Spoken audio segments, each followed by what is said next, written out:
Les quiero decir un versículo y orar. Es Romanos 14, empezamos del 7 al 9, algunos lo conocerán y dice: porque ninguno de nosotros vive para sí, y ninguno muere para sí. Pues si vivimos para el Señor, vivimos, y si morimos, para el Señor morimos. Así pues, sea que vivamos o que muramos, del Señor somos.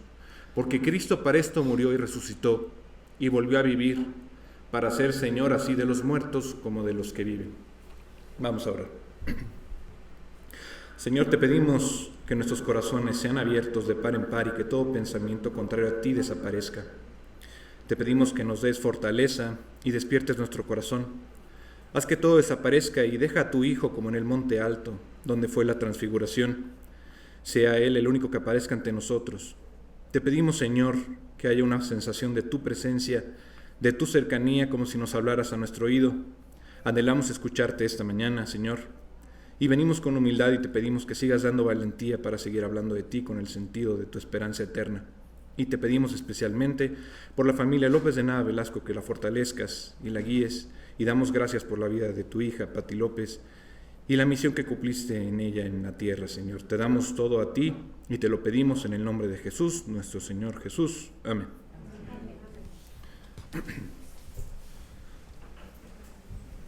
Bueno, antes de seguir justamente con el capítulo de Samuel, había una parte interesante que habíamos visto la última vez, justamente de los cantores, ¿no? Y ahora que estábamos cantando estos himnos, pues no podía dejarlo pasar. Entonces, quiero que vayamos a Primera de Crónicas 6, y justamente donde quiero que veamos el versículo es donde yo me pregunté, y muchos seguramente lo harán, pero ¿de dónde vino Samuel? ¿De qué persona? ¿De qué linaje, no? Y si leemos en Primera de Crónicas 6 y nos vamos al versículo 31, si ustedes ya los tienen por ahí, me estoy esperando, porque luego voy muy rápido. Dice Primera de Crónicas 6, 31. Estos son los que David puso sobre el servicio de canto en la casa de Jehová, después que el arca tuvo reposo, los cuales servían delante de la tienda del tabernáculo de reunión en el canto, hasta que Salomón edificó la casa de Jehová en Jerusalén. Después estuvieron en su ministerio según su costumbre. Y aquí viene lo interesante. Versículo 33. Estos pues con sus hijos ayudaban. De los hijos de Coat, el cantor Emán, hijo de Joel, hijo de Samuel, hijo de Elcana, hijo de Jeroam, hijo de Eliel, hijo de Toa, hijo de Suf, hijo de Elcana, hijo de Maat, hijo de Amasai, hijo de Elcana, hijo de Joel, hijo de Azarías, hijo de Sofonías, hijo de Taad, hijo de Asir, hijo de Abiasaf, hijo de Coré, hijo de Ishar, hijo de Coat, hijo de Leví, hijo de Israel. Justamente me detuve en esta parte de Coré.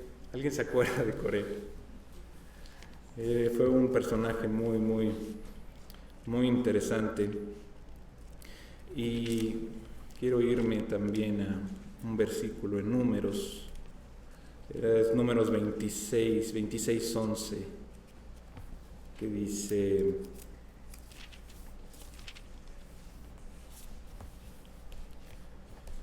Sí, un poquito antes, desde el 9, dice: y los hijos de Eliab, Nemuel, Datán y Abiram.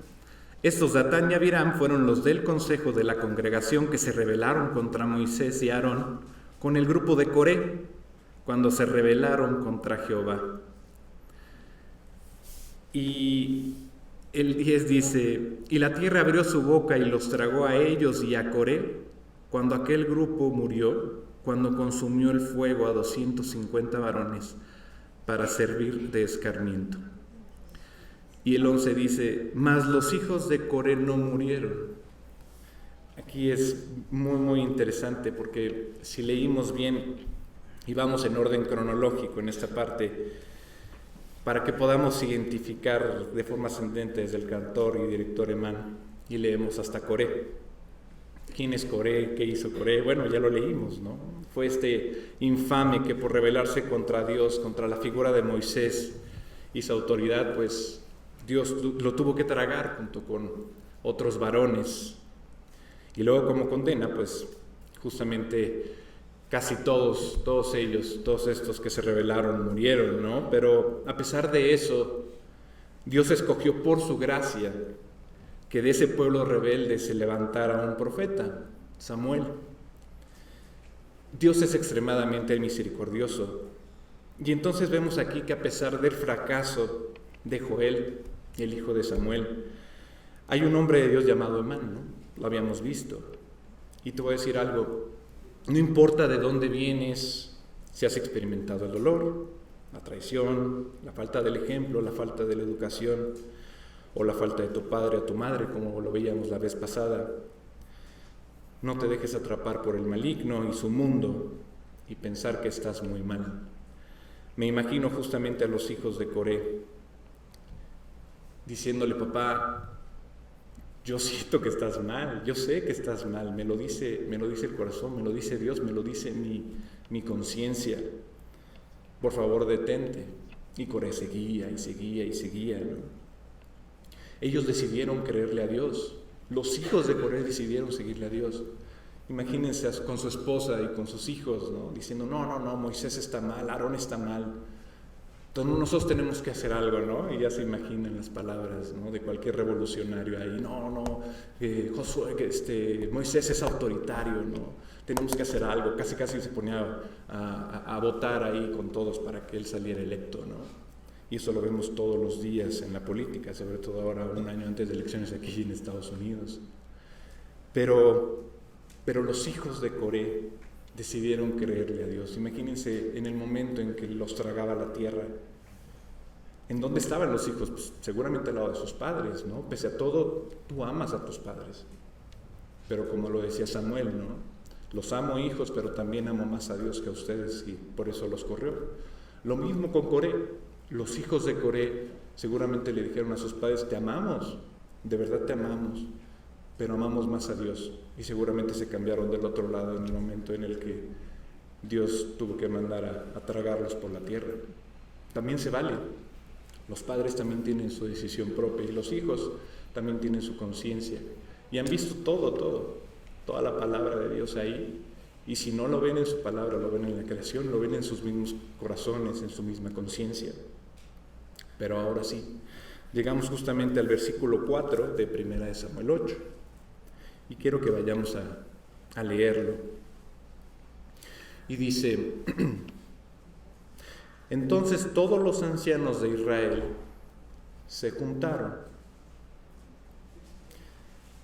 y vinieron a Ramá para ver a Samuel. El 5 dice: y le dijeron: he aquí tú has envejecido y tus hijos no andan en tus caminos. Por tanto, constitúyenos ahora un rey que nos juzgue, como tienen todas las naciones. Lo veíamos también la vez pasada, y creo que también que al principio, cuando les empecé a dar el estudio, también vimos esta parte, ¿no?, de que no soportan a las personas con experiencia y le dicen: oye, pues la vejez de Samuel y su liderazgo fallido, pues le dieron a sus hijos esta oportunidad para que estos ancianos, quienes representaban a la nación de Israel, presentaran una idea que parece haberse gestado en sus corazones durante bastante tiempo. Seguramente no fue de un día para otro, ¿no?, sino ocuparon lo que sus hijos estaban haciendo para poner un alto a los hijos de Samuel, ¿no? Digo, la idea no estaba mal, pero recuerden que toda acción tiene una intención detrás.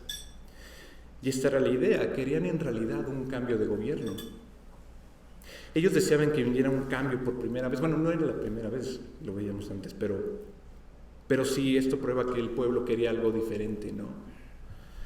Y usan como excusa justamente la edad de Samuel. Y es sorprendente que aquí señalan la corrupción de los hijos Y siempre es lo que más duele, ¿no? No puedes hablar de mis hijos, no está hablando de mis hijos, ¿no? Pues sacas ahí casi el bat para decir, no puedes hablar de ellos, el único que los puede educar soy yo como padre, ¿no? Pero en esta especie de justa indignación por parte de los líderes de Israel, mientras que en ese señalar trataban de promover una mayor desobediencia, están diciendo en realidad, tus hijos son corruptos, primera idea, ¿no? ¿Cuál es la intención? Pero danos un rey, un ser humano, una persona que podamos tocar, que podamos ver, ¿no? Esa es la solicitud en realidad que ellos querían en el fondo, ¿no? Y es una imagen de cómo la gente está dispuesta a ponerse de pie y señalar con el dedo, ¿no? A los demás mientras ellos mismos son corruptos. Eso sí, son muy ruidosos. Cuando se trata de los pecados de los demás, son muy rápidos para vocalizar esto. Como las cosas no están bien cuando ellos mismos son devorados por la misma corrupción, y lo vemos todos los días en las mañanas. Bueno, no lo vemos, escuchamos que se dice, no, con mis hijos no, pero los de ustedes, ¿no? Eso sí. Tus hijos no tienen razón, entonces te vamos a presentar una idea mejor. Esta te va a encantar, Samuel.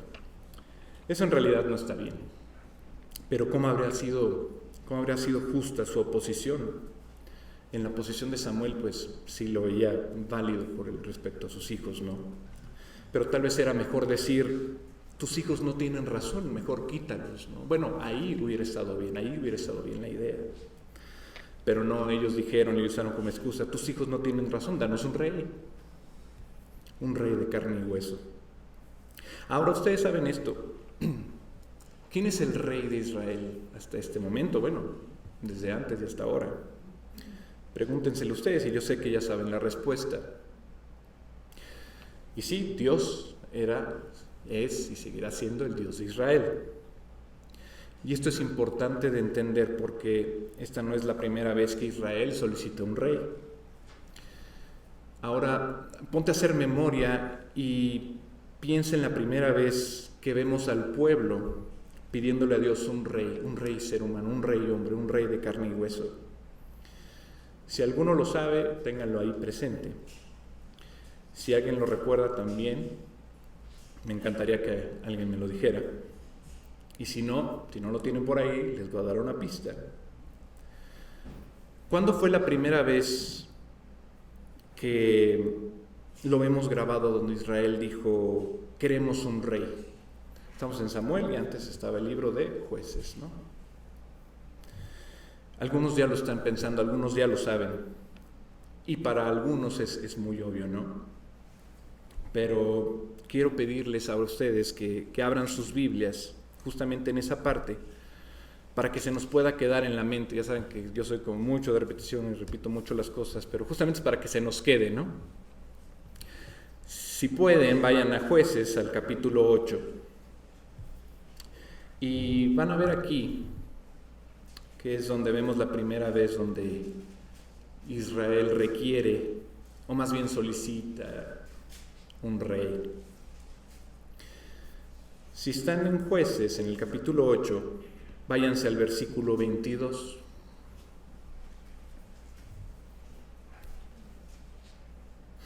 Jueces 8:22 dice,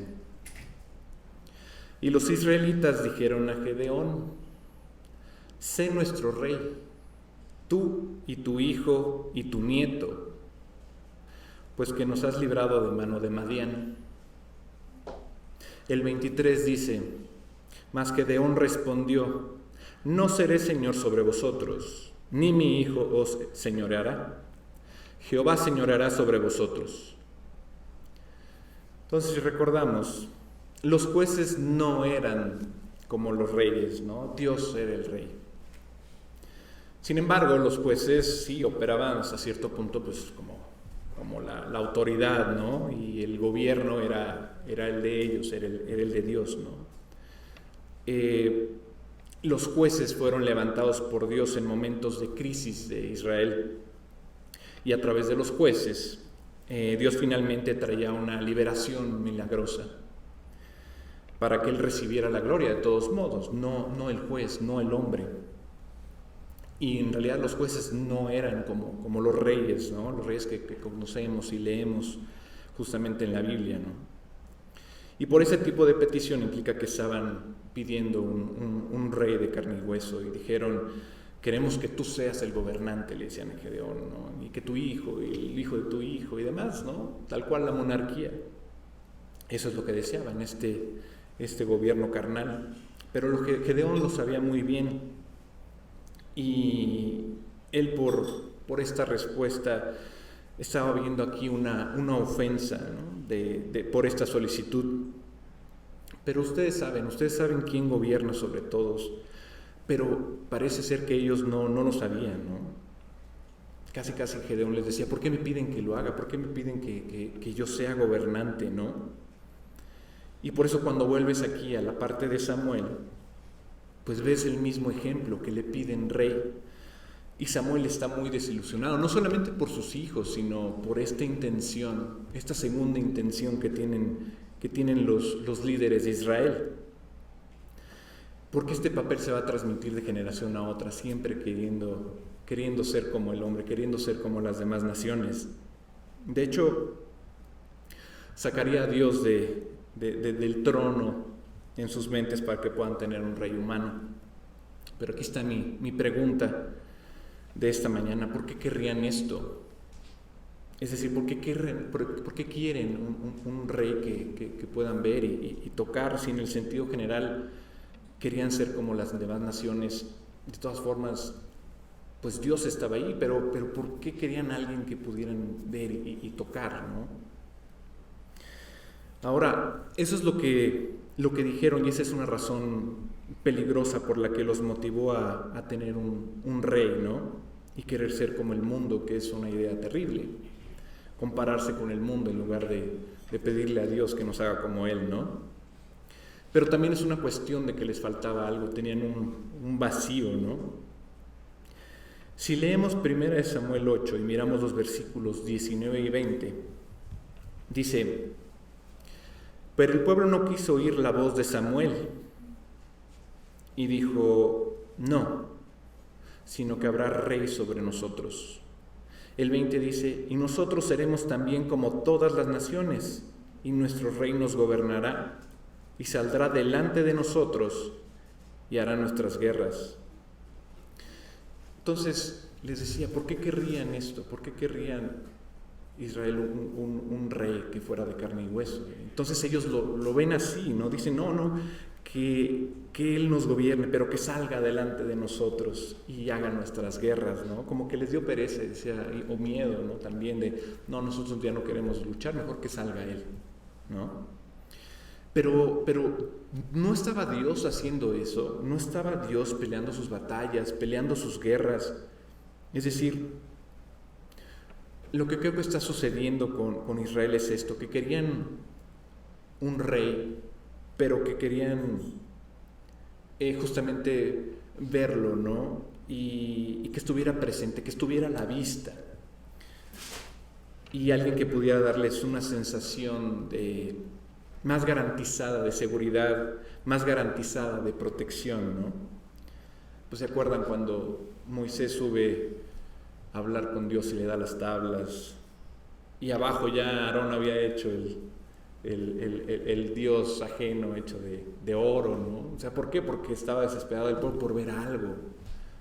Nuestra naturaleza de religiosa, ¿no? Queremos ver algo, sentir algo, quiero tocar algo. Dios era rey de Israel y Dios manifestaba su poder para salvar a su pueblo. Y a menudo, como saben, sus métodos eran, pues sí, espontáneos, ¿no? Y muchas veces requirió de una fe renovada para que el pueblo confiara en Él antes de que ocurriera algo milagroso, ¿no? Siempre Dios te empuja, ¿no? Y dice: tienes que creer, ¿no? Hasta las últimas consecuencias tienes que creer. Y ahí es donde se produce el milagro, ¿no? Y esto es lo que creo que está pasando con Israel, es decir, la gente está cansada de vivir por fe, básicamente es eso. Es demasiado puro. Y uno lo sabe, ¿no? Si a ti, antes de conocer a Cristo, antes de conocer a Dios, te dirían: no, tienes que conocer a Dios y creer en Él, ¿no? Oye, pero pues, ¿qué onda? ¿Dónde está, no? O sea, la vida del hombre es hasta no ver, no creer, ¿no? Pero con Dios es diferente, es al revés. es una vida que exige más, ¿no? Exige demasiado para algunos. Y entonces Israel mira a las naciones y ven que tienen un rey que pueden ver, que pueden ir en cualquier momento a verlo y que está ahí tangible, y no quieren creer en otra cosa que no sea algo que puedan tocar, ¿no? Y en esta última instancia, lo que están diciendo aquí es que realmente no confiamos en Dios. Es decir, todo este asunto de la fe que es tan exigente, pues le están diciendo, danos un rey, no queremos ya estar creyendo en algo que no vemos, queremos que esté ahí y que Él haga las cosas, ¿no? Bueno, esa era su idea, ¿no? Que Él haga. Y sin darse cuenta de que Dios era rey para mostrarle al mundo cómo Israel era diferente, pues su pueblo decide no vivir por fe. Incluso Dios los colocó geográficamente en un área donde, a diferencia de Egipto, que tenían el Nilo, pues Israel tenía que orarle y pedir a Dios que hubiera agua, que hubiera carne, que se dieran las cosechas, ¿no? Hasta hoy en día el mundo está maravillado por lo que hace Israel, ¿no? Una tierra que fluye leche y miel. Y que necesitaría la confianza de Dios para que la lluvia cayera, ¿no? En las correctas estaciones para que diera ciertos frutos y demás. O sea, hasta la fecha así es, ¿no? Entonces, todo acerca de cómo Dios los colocó allí siendo pues básicamente invisible y no dándoles una monarquía, fue para que el pueblo pudiera sacar esta fe. Entonces la gente está harta y dice, ya queremos algo que podamos ver, ¿no? Y mi pregunta es que si los pactos han cambiado, si muchas cosas han cambiado de aquel entonces hasta ahora, ha cambiado el principio de gobernanza de Dios para su pueblo también. Es decir, antes era el Antiguo Testamento y Dios estaba en una nube, estaba en una columna de fuego. Después viene el nuevo pacto y está Jesús, ya lo podemos ver, ¿no? Pero después se va Jesús, ¿no? Y ahora tenemos que tener otra vez fe, pero es una época de gracia, ¿no? Es decir, en realidad no ha cambiado la manera en que Dios quiere gobernar a su pueblo, ¿no? Sino que siempre ha requerido tener fe. ¿Cómo decirlo de esta manera? Digamos, tú mismo, es más, tu mismo amor por Dios, tu mismo amor por Cristo, es una expresión de tu fe. La sustancia misma de tu gozo no tiene sentido en lo natural, no lo puedes tocar. No conecta con tus sentidos, ¿no? Es decir, a pesar de que tus sentidos están aquí, tú ves, hueles, escuchas, tocas, la fe y tu gozo no proviene de eso, proviene de creer únicamente, ¿no? De saber que Dios está ahí, que Dios te quiere, que Dios te cuida, pero hasta la fecha ningún sentido lo tiene, ¿no? No puedes tenerlo, pero lo sabes de ese amor que tiene Dios por ti. Y Pedro lo dice así. Si vamos a 1 de Pedro 1:8, los que tengan su Biblia, dice algo muy interesante acerca de esto, él lo explica bien.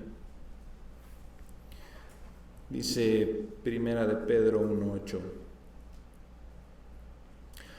a quien amáis sin haberle visto, en quien creyendo, aunque ahora no lo veáis, os alegráis con gozo inefable y glorioso. El 9 dice: obteniendo el fin de vuestra fe, que es la salvación de vuestras almas. Y sí, nosotros le amamos a Él porque Él nos amó primero. Y así es nuestra fe.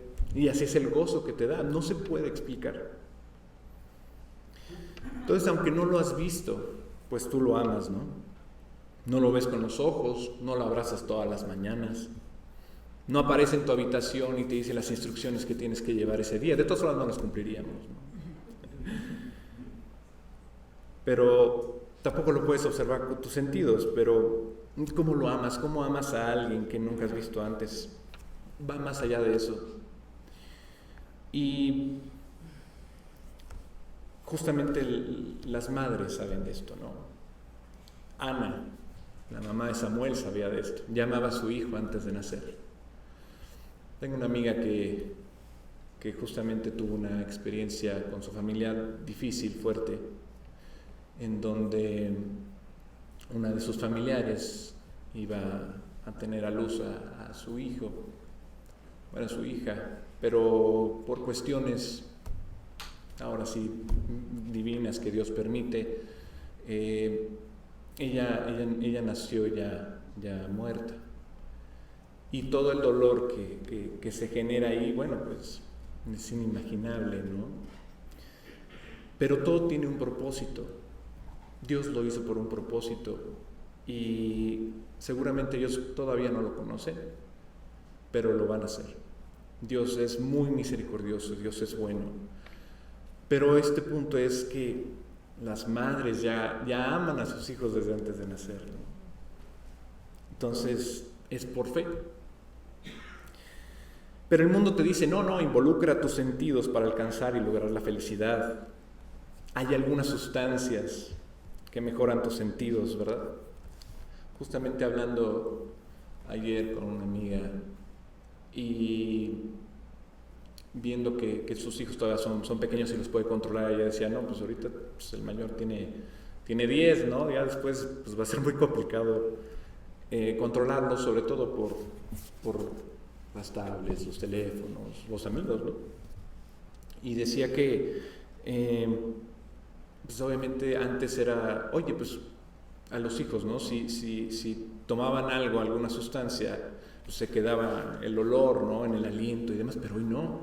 Hoy ella estaba platicándome que incluso hasta las gomitas, ¿no? O sea, les dan a los niños y ya no tienen sustancias que les gusten y ya, o sea, como que nada más exacerba su sentido. No, ya es el tema de una medicina poderosa que pues hoy en día está pues muy vetada y ya con una ya pues hasta los puede matar, ¿no? O sea, pero ya ni huele, ya ni se ve, ya nada, ¿no? Es una pastillita y ya. Entonces está peligroso y como mamá, bueno, ella y todas sus amigas mamá y todas las madres aquí presentes pues lo saben, ¿no?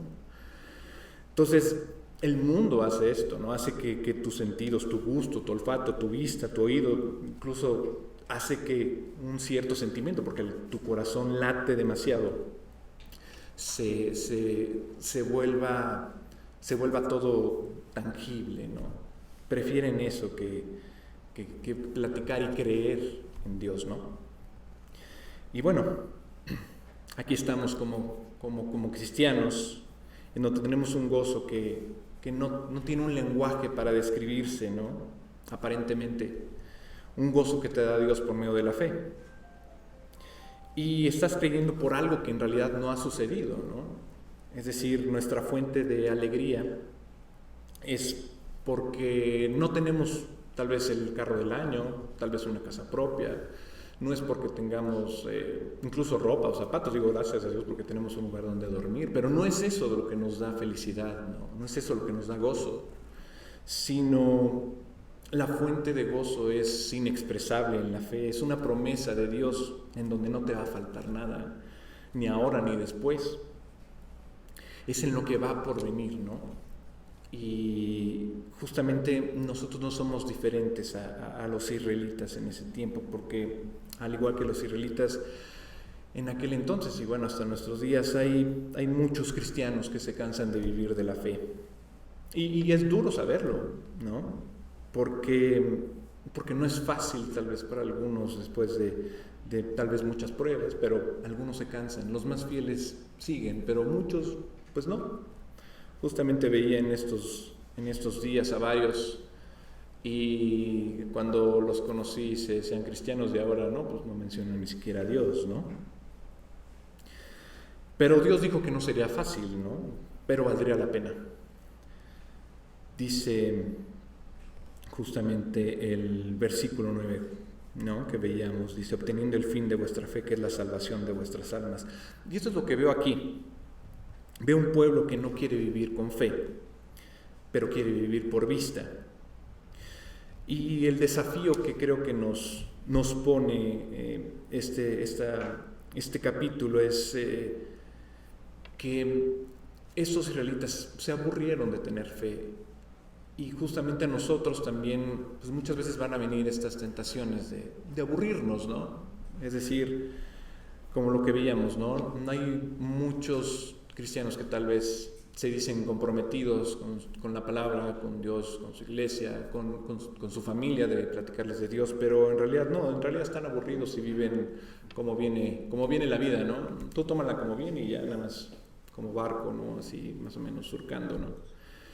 Pero eso es lo que te hace el mundo, ¿no? Está tratando de utilizar tus sentidos y depende de tus sentidos también vivir por vista y no por fe, ¿no?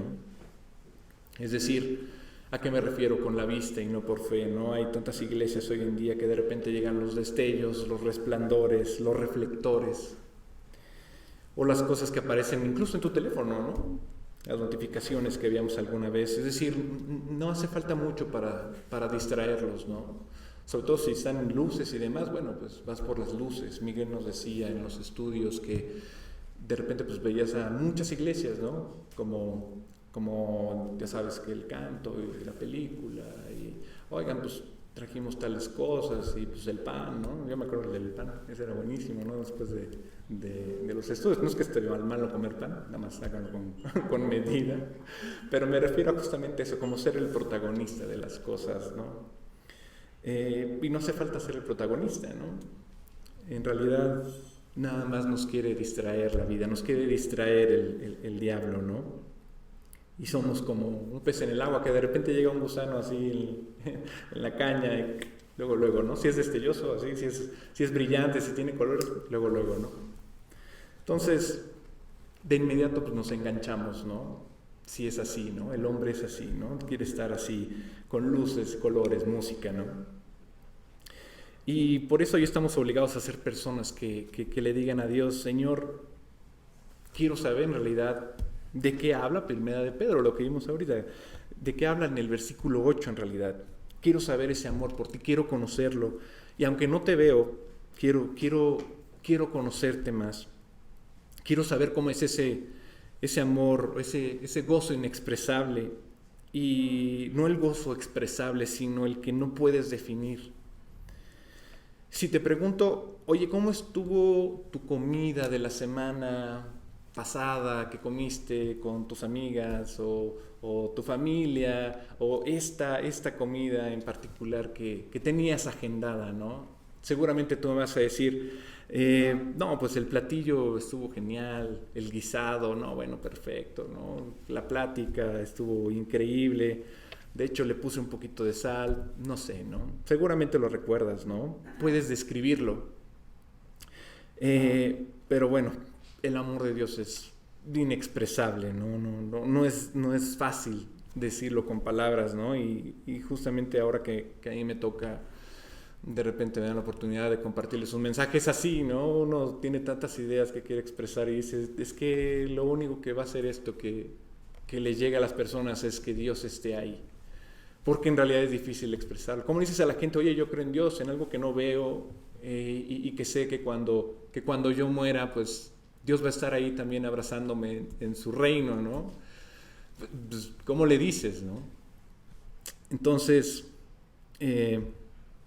¿dónde están ese tipo de cristianos, no? Ese tipo de cristianos que son totalmente creyentes en esta manera de ver las cosas de Dios y no las del mundo, pues muchos están, y lo saben, misioneros en unas cuevas y tal vez no tengan todos los instrumentos que tenía Emán, ¿no? Tal vez tengan solamente uno y toquen y canten algunos salmos, ¿no?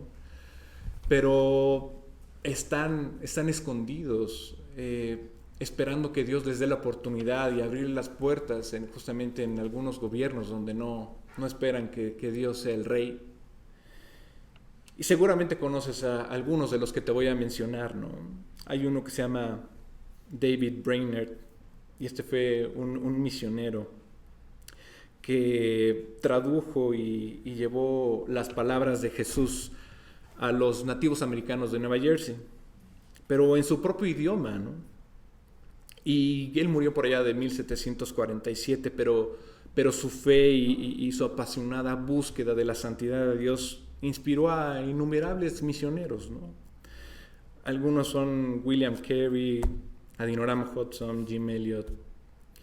Y justamente William Carey es una pionera que estuvo en la India, ¿no?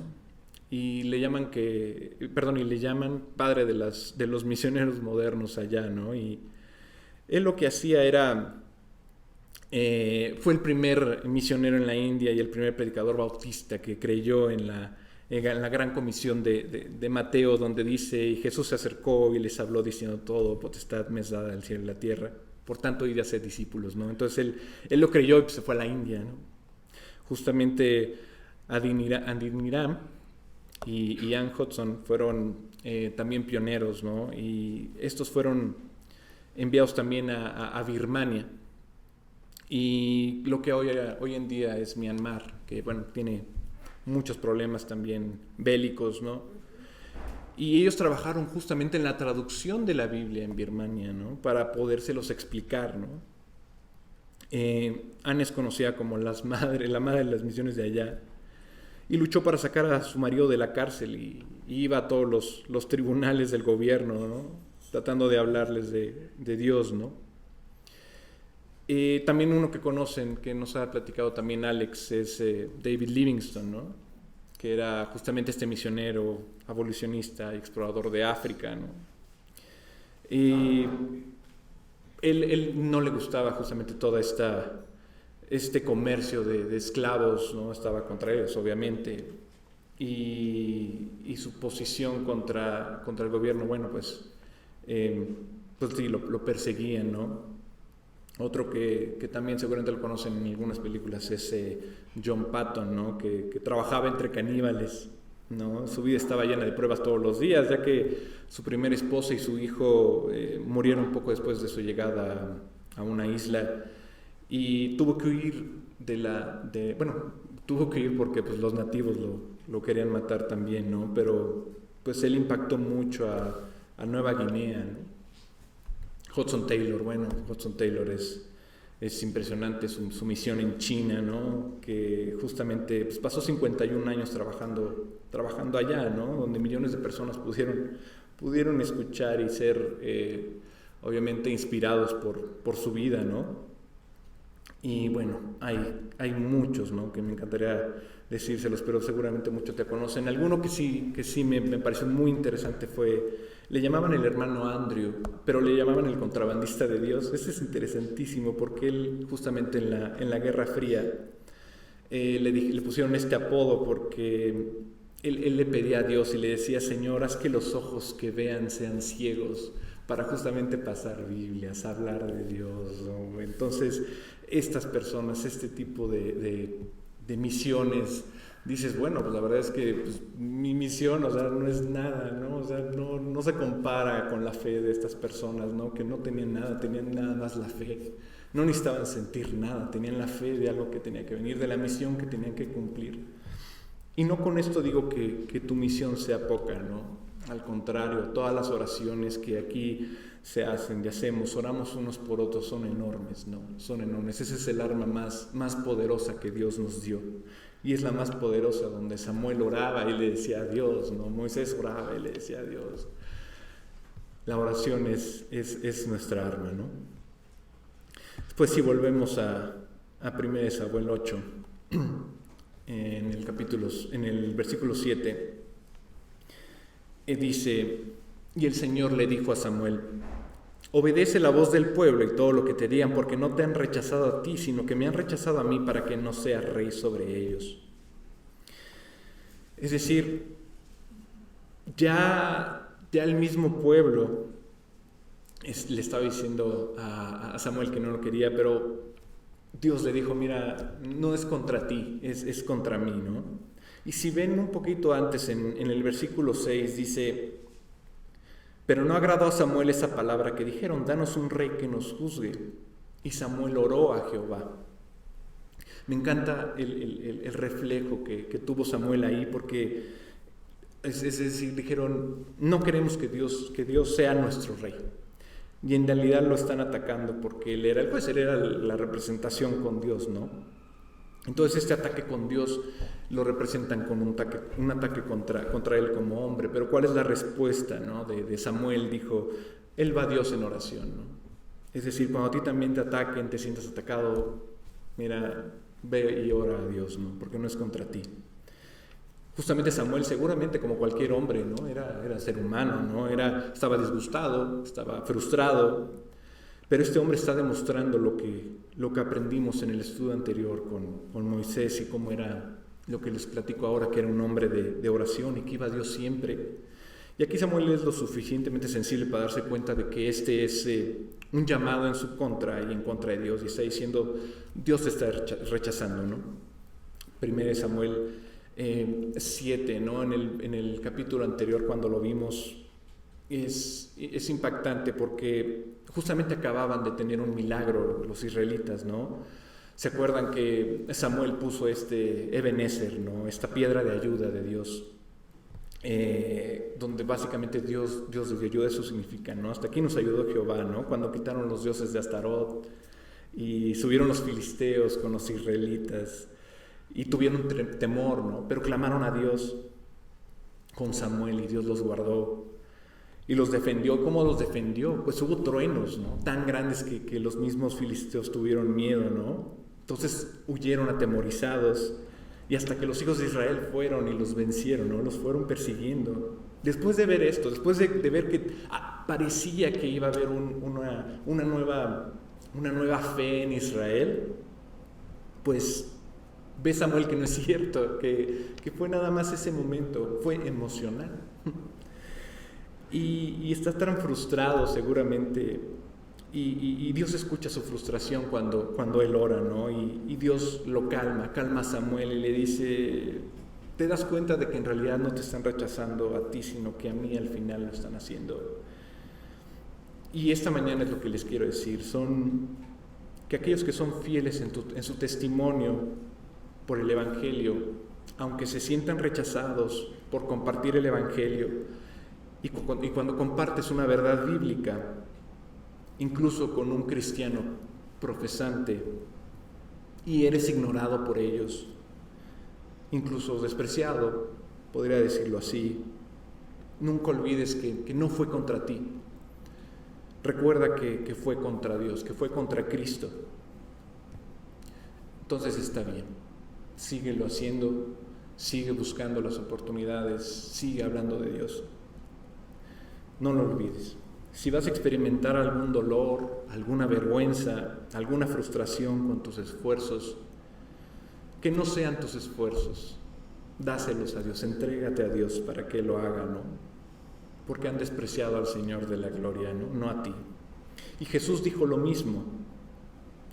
Sal y enseña, y si te rechazan, recuerda que me han rechazado, ¿no? En última instancia, ¿no? Porque Dios está haciendo lo mismo aquí. Dios también le recuerda a Samuel que lo que Israel está haciendo aquí siempre lo han estado haciendo, siempre han buscado algo que sea diferente a Dios, ¿no? Y justamente el versículo 8 de 1 Samuel 8 dice, conforme a todas las obras que han hecho desde el día que los saqué de Egipto hasta el día de hoy, dejándome y sirviéndome a los demás, así también lo están haciendo con ustedes. Es como si Samuel dijera, esto no es nada nuevo, ¿no? Ya lo había escuchado antes, lo vi antes, ahora lo estoy viviendo yo. Han escuchado eso desde el primer día, ¿no? Y lo han estado haciendo desde el primer día Israel. Es más, la humanidad lo ha estado haciendo desde el primer día, ¿no? Siempre ha resistido al gobierno de Dios desde el jardín del Edén, ¿no? Y en diferentes dispensaciones, ¿no? En la Biblia, ¿no? Y justamente, si después me pregunta cuáles son las dispensaciones, y si no, aquí Miguel me puede ayudar. Estas dispensaciones son justamente estos periodos de tiempo en la Biblia donde al final de un periodo viene un juicio, ¿no? Por ejemplo, en esa parte del Edén es esa de donde el Adán y Eva estaban en un lugar perfecto y bueno, pecan y bueno, pues la dispensación termina cuando son expulsados, ¿no? Básicamente es eso, ¿no? Las dispensaciones, ¿no?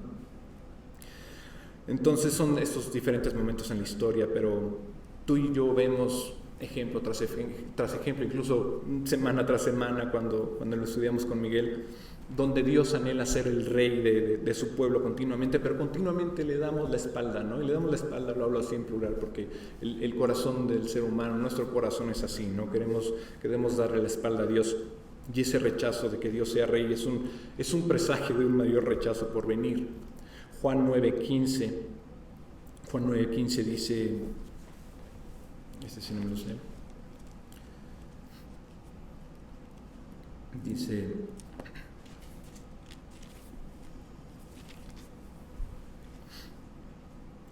volvieron pues a preguntarle también los fariseos cómo había recibido la vista. Y les dijo: me puso lodo sobre los ojos, me lavé y veo. No, perdónenme, este no era. Bueno, perdón, ese se los va a deber, perdónenme.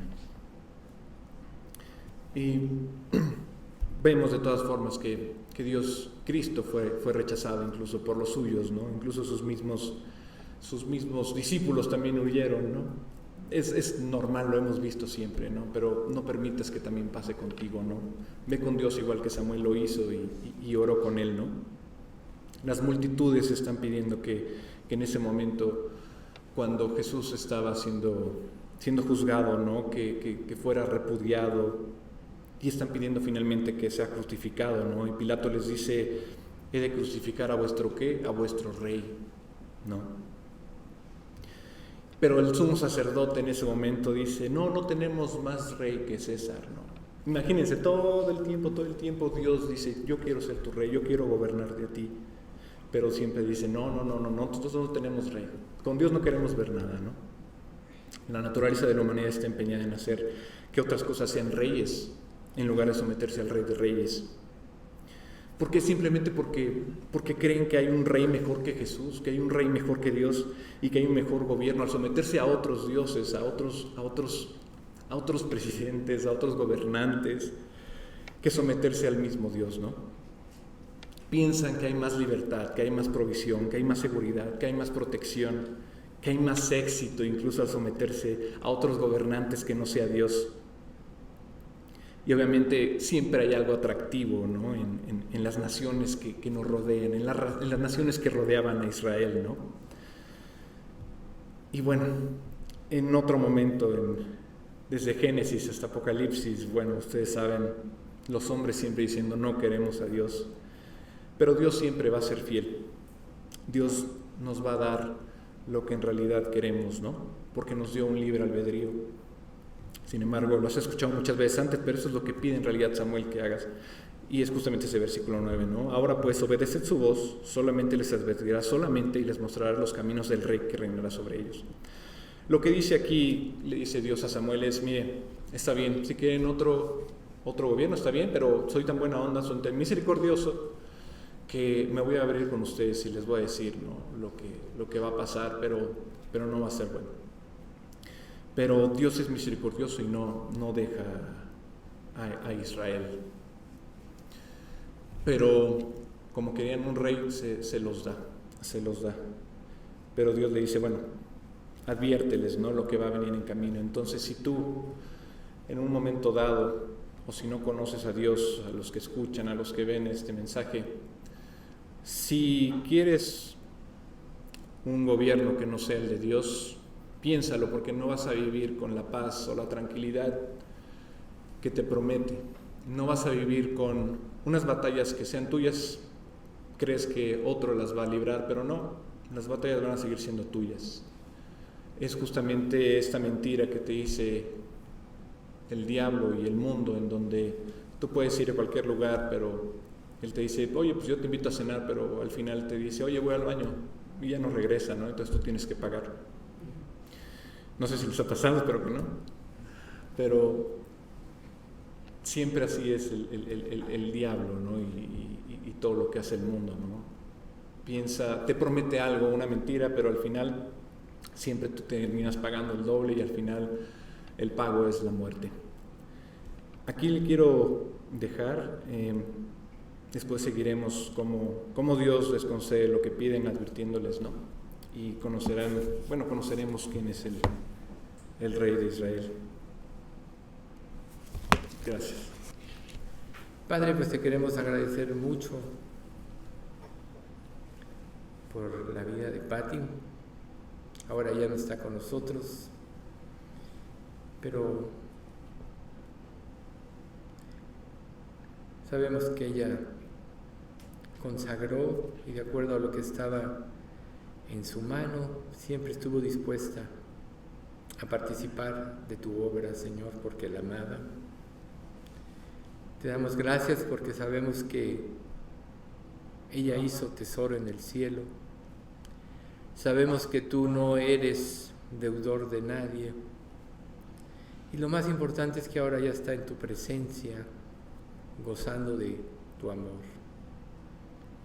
Seguramente, Padre, ya se encontró con Isabel, con Carlos, con su esposo. Solo tú sabes la realidad de todo esto. Pero te pedimos, Padre, que los que todavía estamos aquí podamos tener ese cariño, ese celo, ese amor por tu obra, y que esto produzca en nosotros, Señor, el aborrecimiento de todas aquellas cosas que todavía existen en nuestra vida, que no te honran.